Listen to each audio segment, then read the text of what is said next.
Love and blessings, peace and prosperity, divine, beautiful soul. What is good in your world? It's Sunday, May 5th. You're tuned into the Cafecito and Tarot podcast. If you didn't already know, hey. And it's me, Nicole P., your spiritual barista. Serving up with some guidance and inspiration from the cards. My love, I got two things for you today. Number one, I'm going to share with you messages and medicine from the Six of Cups reversed. And I got some Oraclescopes for you. Yes, on the um, second segment of this episode, I'm going to be pulling one card. Maybe I'll do two. Let's see. Let's see. Once we get there, let's see how it flows. But I'm pulling from one of my favorite decks that I like to use when I do my readings. It's called the Body Card. So I'm going to do each sign, so oracle scopes for this week ahead. And the thing is with these oracle scopes in this card, it's one word. It's just a word. So it's not a full explanation, it's not a full message. It is a word.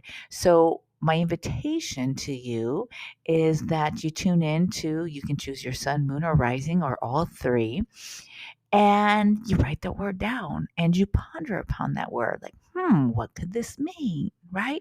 And maybe you dance with the word, maybe you write the word, and pay attention to what this word, what the meaning may arise for you, and how you see and feel this word or things that are connected to the word. Let me give you an example. Let me just pull a card. So one of the cards I just pulled right now is grace. So you could say grace, right? What is the invitation? What is the medicine? What is the message from the word grace for me in this week ahead?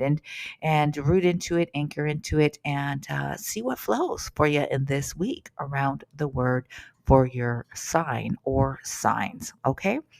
Bada bing, bada boom. Understood? Okay. So let's get right into it. Oh, I'm sorry. Rewind. Before I do, let me just say I will be up on here weekly for some time, maybe about a month. If you've tuned into the last episode, you know I got a lot of stuff going on, and it's still going on. And so I really need to be able to, I want to be here and I want to show up and stay committed to this labor of love. And the way that I'm able to do so is weekly. So if you want a little Nicole P, like a daily dose of Nicole P in your life, head over to Instagram at the Daily Tarot Brew. You will be able to see not only on my feed, but I think I'm going to mostly be posting in stories. I think I get greater reach in my stories, and that's what I'm going to do.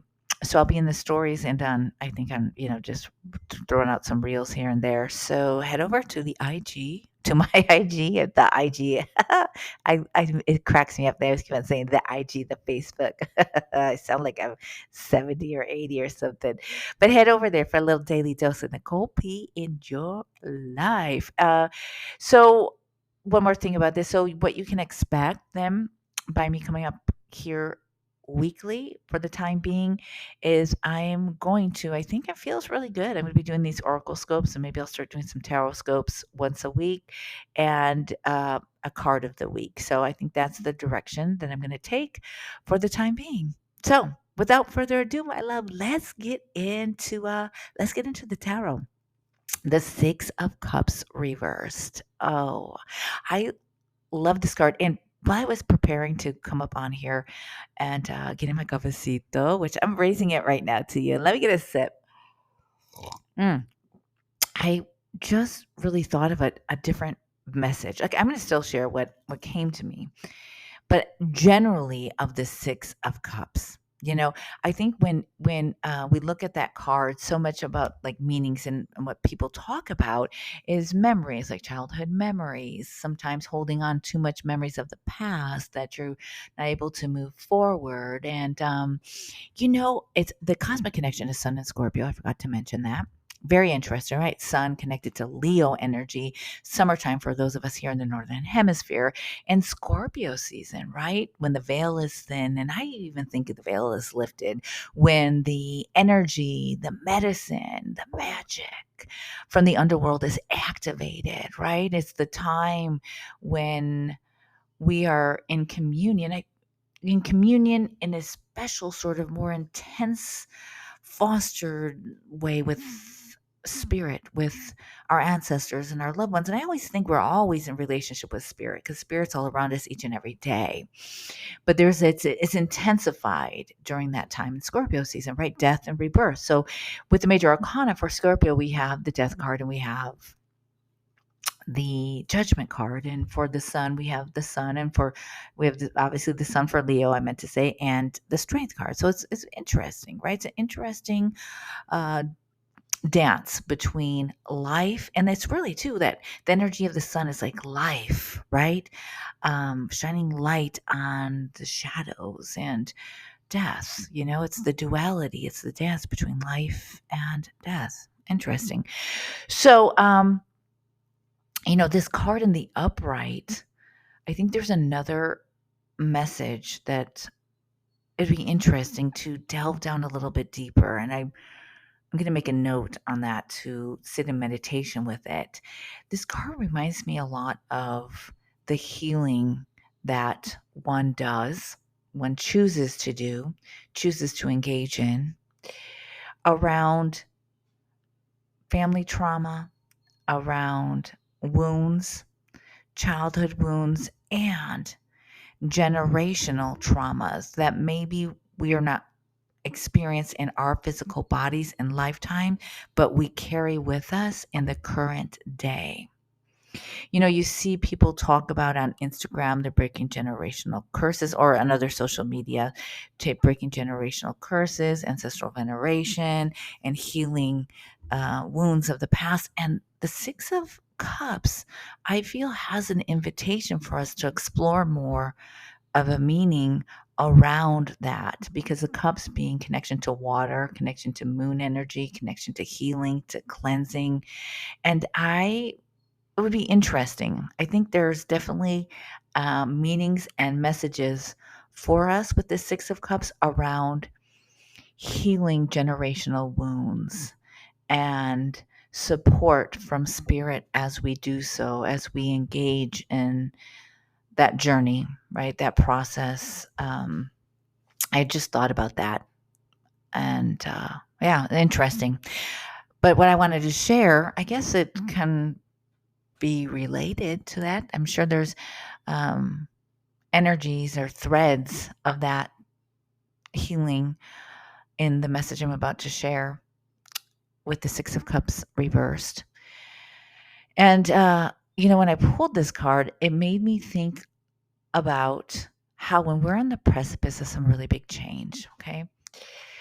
And I'm talking like the change that makes you excited, but yet a little scared, a little bit of fear. Like, how is this going to happen? Is this going to work out?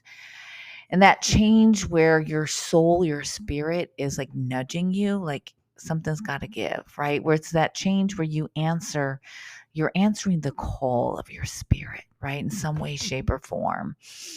And it's that like that call where it's like, oh my gosh, where you imagine a different way of living. You imagine different energies to bring into your life. You imagine a different experience to be had. And it feels so good, right? Imagining that.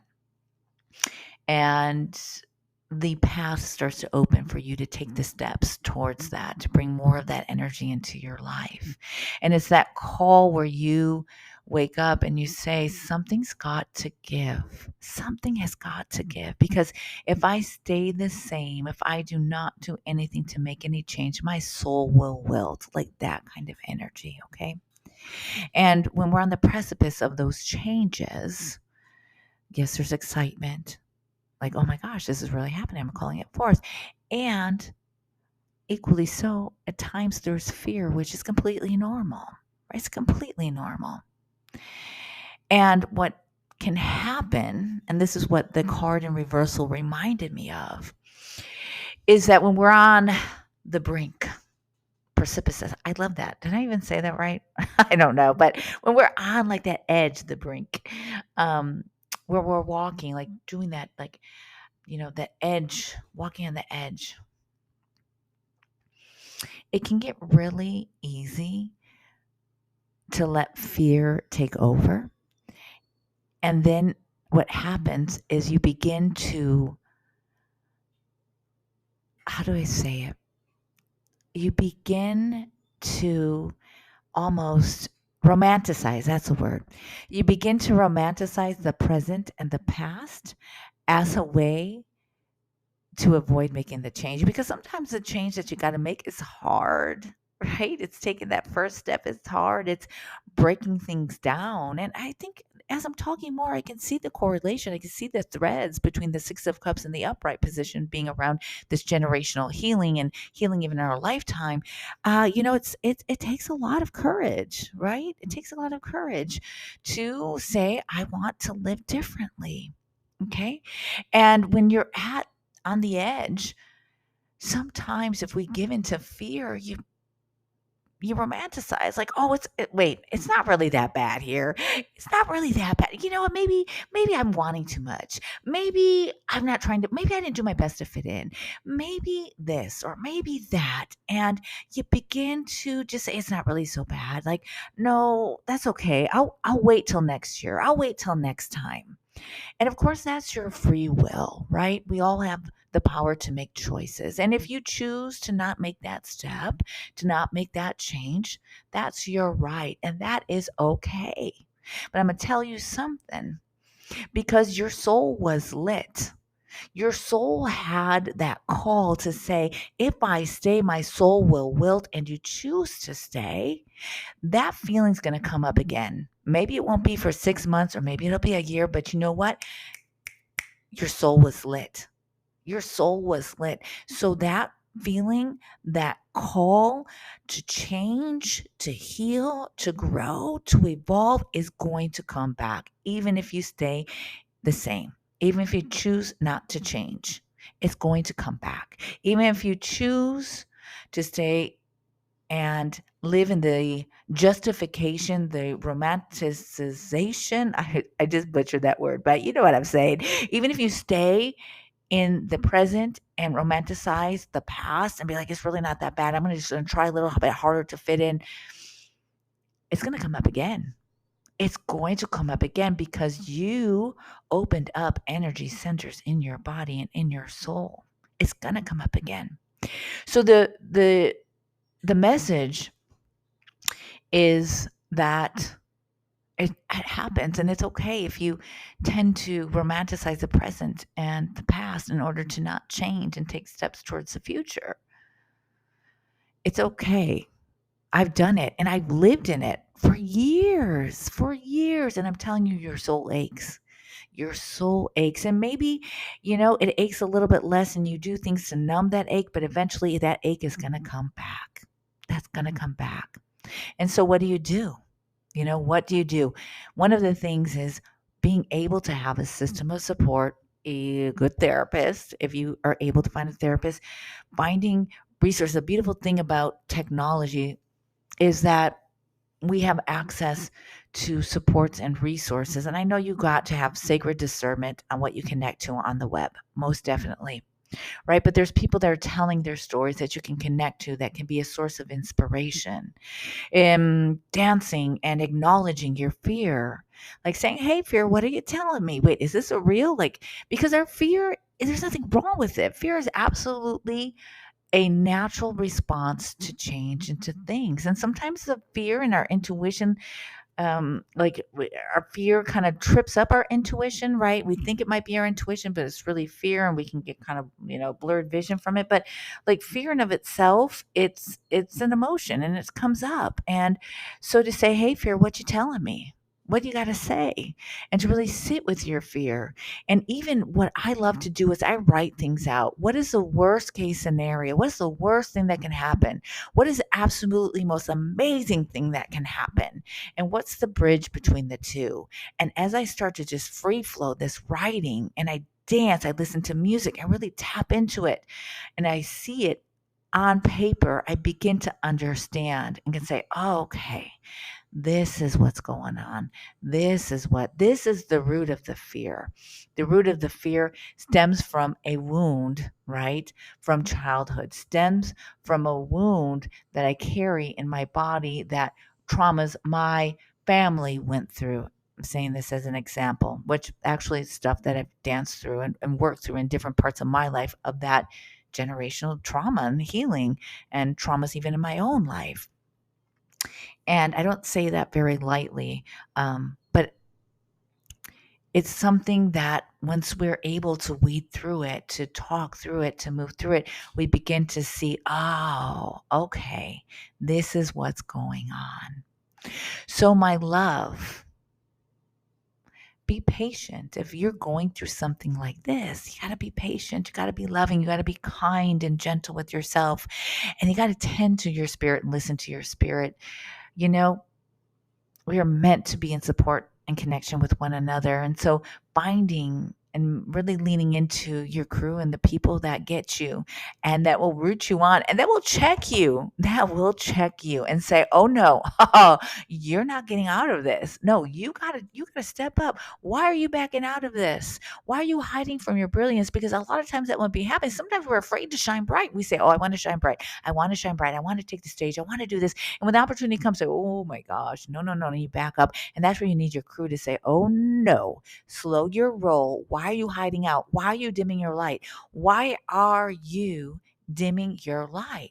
Why are you still keeping up or putting up with this BS? Why are you still putting up with this BS? Because a lot of times we can do this in our relationships, in our jobs, just in general life stuff. But right, we see it a lot in our relationships and also jobs and just even life, like changes of locations, of residence. There's so many different ways you can apply this in so many different areas of your life.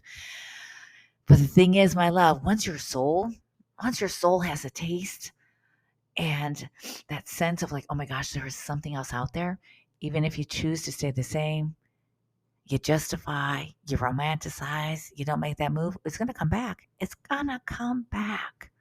And when you're ready, you're going to make that change. You're going to make that change.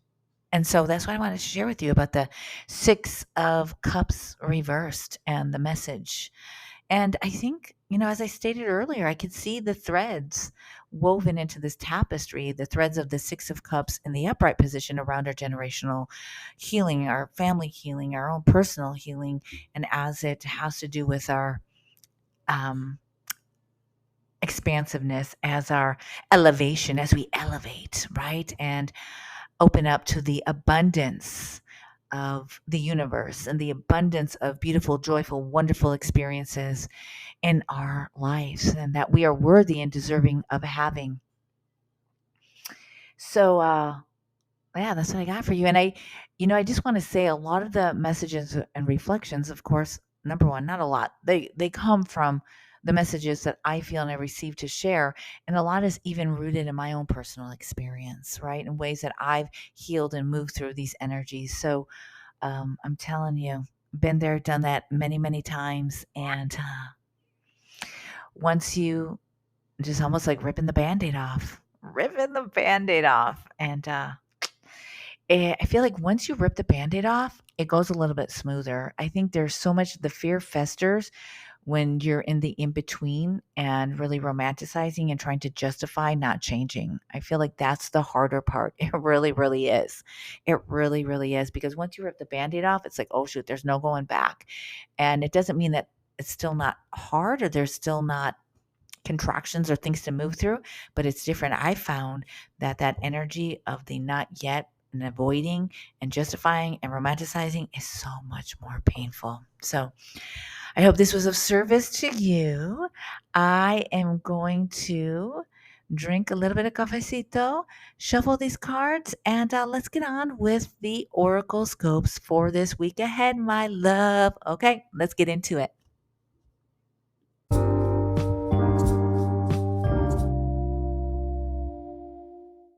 All right, my love, let's get this Oracle Scope party started. So I decided to pull in another deck. I'm going to use the body cards as I mentioned earlier. The author of these cards is Courtney Putnam. She used to be my massage and Reiki person many moons back. She was a phenomenal practitioner, and now she does counseling. And so those, I believe if you Googled body cards, you can find them and purchase them if you liked them. I have no affiliate link. I just always like to give a shout out to deck creators when I'm using their decks in case that you want to add them to your collection. And the second deck that I'm pulling in is one of my. It is like my favorite for myself. I don't use this deck in readings. This is my personal journaling and reflection deck, and that is the Earthcraft Oracle deck. Juliette Diaz, Lorraine Anderson, artwork by Danielle Boudou Fortuné. The guidebook is phenomenal. It's a meaning. They give really great meanings and then rituals for each of the cards. So you can check that out as well if you are feeling called to get some more Oracle decks in your life. So without further ado, let me get a sip of my cafecito. And a reminder, I am not offering explanation. I'm not offering an interpretation or any messages from these oracle cards. I'm saying the word and leaving it up to you to root and anchor into that word or the words. I'm using two decks and see what flows for you in this week. Maybe you do some journaling around it, some dancing around it, or maybe messages come to you in your sleep. And once again, sun, moon, or rising, all three. You run the show. It's you choose what works best for you, my love. Okay, ready? Okay, one more sip. One more sip. Oh my gosh. Mm. Oh, it's so good, so delicious. All right. I've already been shuffling the decks. Washed my hands. I always like to wash my hands before I touch my decks, and let's get into it. Let's start. Aries. What do we got for Aries? Ooh, expression is the word for you this week, Aries. And from the Earthcraft Oracle deck, inner healer. So, Aries, your words are for this week are expression, or themes, I should say, are expression and inner healer. Taurus, happy birthday, my love. Happy birthday season. Go, Taurus. Go, Taurus. It's your birthday. Hey, you have willpower, my love.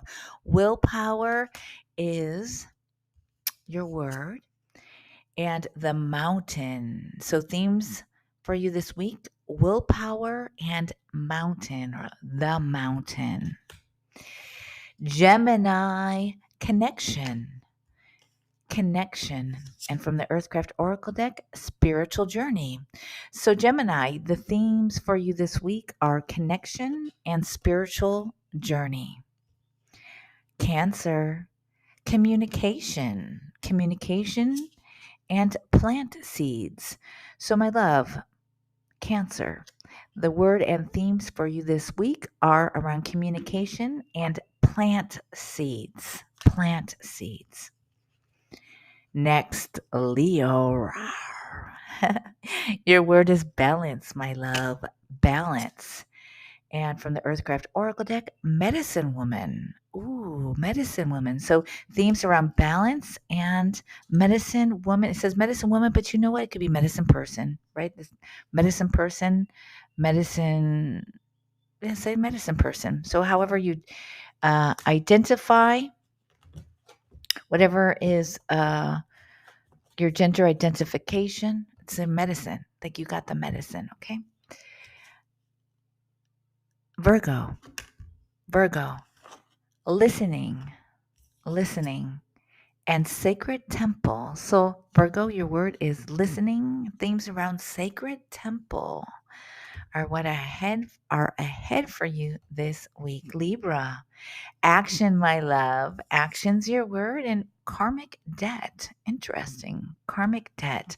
So, action around themes of karmic debt, what that may mean to you. Scorpio, regeneration, and wild winds. Ooh. So, regeneration and wild winds are the theme, and that's winds, WINDS. That's the theme for you this week, Scorpio.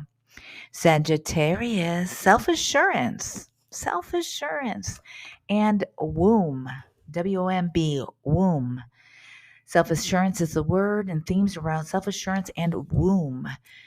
Often, womb area, we think about sacred space of creation, and we all have that sacred space of creation. Sagittarius, Scorpio, oh my gosh, Capricorn, Capricorn. Let's see. We have the word honesty for you. Honesty, my love, and run with wolves. Ooh, I love this for you. Honesty and run with wolves are the themes, word and themes for you this week. All right. Aquarius, priority, my love, priority, and transform with Raven. Oh, priority and transform with Raven. And if I wish you could see the imagery of these cards. And this card in particular, my love, it's a woman who is, it's almost like she is the raven. It's like person. She's like bird and person. And there's a moon in the background. And then there is a raven with these like blue, this pattern of blue spirals, like really connected, I feel like, to water. And this heart is absolutely gorgeous. So transform with Raven. All the images from the Earthcraft Oracle deck are phenomenal. I'm telling you, they're just so gorgeous. I got sidetracked. Sorry, I had a squirrel moment. None. Oh no, but we have Pisces. I was gonna say, wait, how was I gonna say it? Last but not least, that's the word. Last but not least, delegation, my love, to Pisces and death, right? Death and Scorpio energy. So if that word doesn't feel right to you, think of it as transformation, because I know that word doesn't always feel right, or yeah, I guess that's what I want to say. Sometimes it always doesn't feel right. So transformation, right? So the words are delegation and then themes around death or themes around transformation. So you choose what works for you and what feels right for you, but delegation and death or transformation. And can I just say a really brief caveat? I say that because from my years of reading, myself as someone who reads, and when I see, for example, the death card or the devil card, like I know that as a like an evolution and just like personal transformation perspective, it's about like a personal growth or transformation and shedding. And but I know that sometimes words can be triggering or words can feel uncomfortable. And so I've had it many times when maybe the death card came up or like the devil card, even the 10 of swords, and the word and the imagery, like people were like, oh, taken back by it. So what I usually do when that happens is I'll put the card aside or I'll turn it over. And so just know that if something, a word doesn't ever feel right, but you like to call it, for example, like death instead of death transformation, you do that. Okay. You do that. You do what works for you and what feels right. So delegation transformation for you, Pisces. And thank you for allowing me to have that space for that little caveat, that little caveat. So my love, that's what I got for you. I thank you so much for tuning in. I'll be back next Sunday, and, mad love to you. Mad love to you. Wishing you a wonderful week. And yeah, love and blessings and peace and prosperity. Until next time, my love. Bye.